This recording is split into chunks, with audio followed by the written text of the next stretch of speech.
I found an abandoned yacht. The food was still warm. We got the distress signal at 2:32 a.m. The signal came via an emergency position, indicating radio beacon EPIRB, registered a large yacht owned by a man named Daniel Owens. EPIRBs don't send any other information though, so we had no way of knowing what exactly happened. At least the weather's good, I said as we cut across the waves.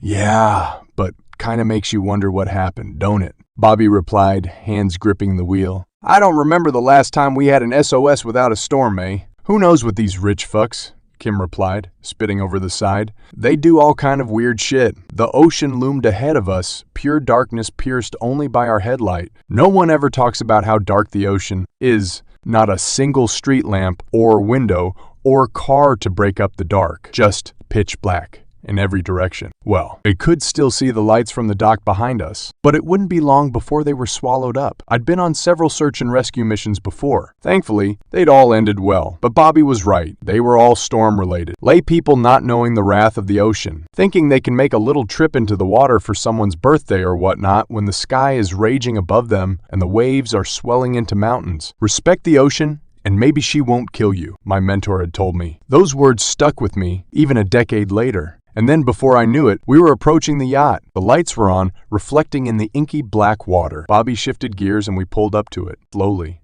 quietly. And that's when I realized how truly massive it was. I'd guess it was a 50 or 60 footer, easily dwarfing our boat. Bobby grabbed the megaphone. Us, Coast Guard, he said. Can you hear us?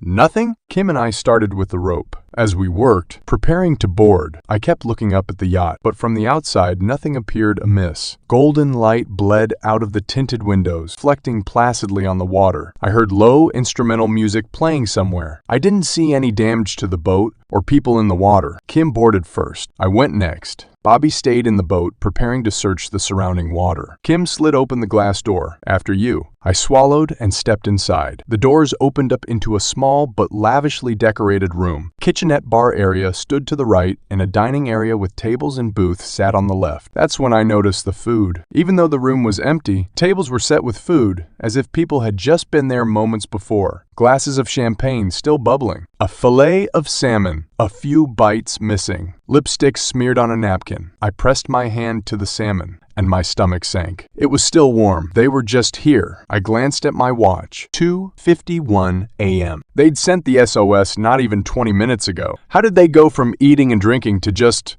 nothing? Kim made her way over to me. I checked below deck. No one's there, she said. The food's still warm. Her eyes widened. What the hell? Where did they go? No idea. We made our way towards the stairs, towards the top deck. I doubted we would find them there, but we had to be thorough. The top deck was open to the air. I glanced at the captain's chair, the steering wheel, the little U-shaped sofa behind them. It was empty, nothing out of place. They've got to be in the water, I said grimly. They're not here. That's for sure. I looked out below us, at the inky black water, the ripples glinting in the light. I turned, looking around the boat. Into the water, my heart stopped. Where's Bobby? Our boat was still linked with the yacht, but it was empty. Damn it, he must have boarded, Kim snapped, charging for the stairs. He never follows fucking protocol. I always tell him, it's going to get someone killed, but no. He just has to do things his way. Her rant grew muffled as she descended towards the deck. I followed her, but Bobby wasn't downstairs. He wasn't in the dining area or in either of the bedrooms below deck. My heart pounded in my ears. As I grew more and more frantic, checking tiny closets that couldn't possibly fit a person, opening the storage cabbies that held the life jackets. Bobby, Bobby, Bobby, where are you? A hand clapped over my mouth, and then something shoved me to the floor. I tried to wrestle away, but then I saw a flash of red curls above me. Kim, she was dragging me under the table, whispering, begging me to keep quiet, squelch. Both of us froze. My eyes locked on the source of the noise, and I saw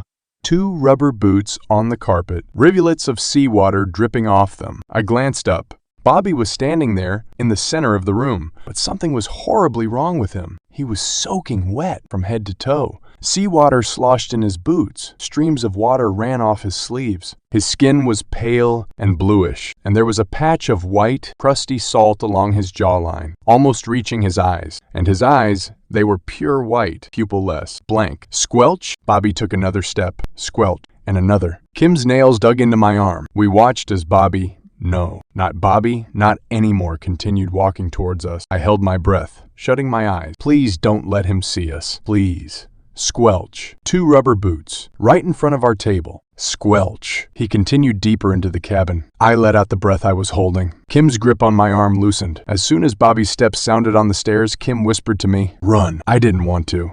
But then she shoved me hard, and I was rolling out from under the table. I scrambled up just in time to see Bobby freeze on the stairs. He slowly turned around, his white eyes locking on mine. I ran. Faster than I'd run in my life. We scrambled out onto the deck, then made our way into the boat as fast as we could. Kim made it first, then she grabbed my hand, pulling me towards safety. Squelch. Bobby's hand locked onto my ankle. Except they weren't just hands. His fingers were jointless, like tentacles, wrapping perfectly around my ankle, covered in fleshy suction cups. And his face, it was rapidly changing. Before my eyes, his salt-encrusted features were morphing, until saw a woman, then an older man, his flesh squeezing and bloating into its other forms effortlessly, like an octopus squeezing through a tiny hole. But his eyes always stayed the same, white, blank, empty. This is how I die. But then with a loud pop, I went flying. I crashed into the floor of the boat, pain shooting up my side. By the time I scrambled up, we were several feet away from the yacht, plowing into the ocean. Back home, I was so relieved, so thankful.